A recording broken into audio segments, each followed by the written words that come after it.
Ce samedi 18 novembre, Vincent De Dienne était l'invité de Julia Vignali sur Europe 1.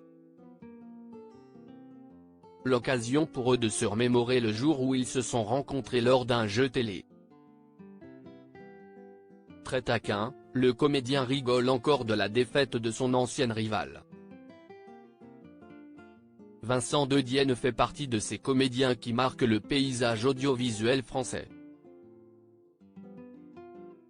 Après son rôle dans la série humoristique La Flamme aux côtés de Jonathan Cohen et Pierre Ninet, il revient au cinéma dans une comédie réalisée par Rudi Milstein dont la sortie est prévue pour le 22 novembre prochain.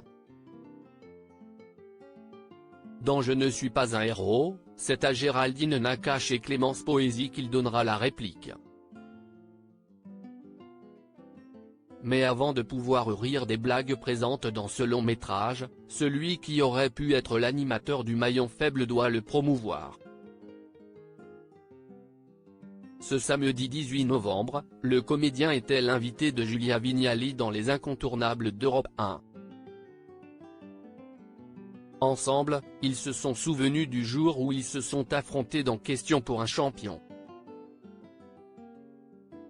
Vincent De Dienne se remémore sa rencontre avec Julia Vignali à l'occasion du 10 millième numéro du jeu télévisé. Samuel Etienne recevait Vincent De Dienne, Julia Vignali et une pléiade d'autres célébrités sur le mythique plateau de France 3. Lors de la compétition, Julia Vignali et Vincent De Dienne sont tous les deux arrivés en finale, un souvenir mémorable pour l'animatrice. La première fois que je vous ai vu, c'était pendant Question pour un champion. Ah, vous voulez parler de ce moment où je vous ai fiché une raclée dans Question pour un champion, rétorque alors le comédien.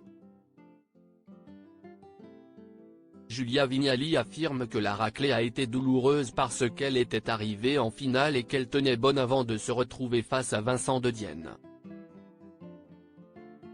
Vincent De Dienne est un grand fan de Question pour un champion. Lors de leur entretien, Julia Vignali a décidé de révéler la raison pour laquelle Vincent De Dienne a gagné.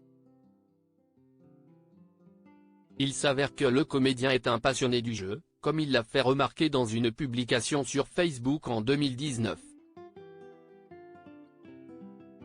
Lorsqu'il a déménagé à Paris, il s'est inscrit dans un club de Question pour un champion.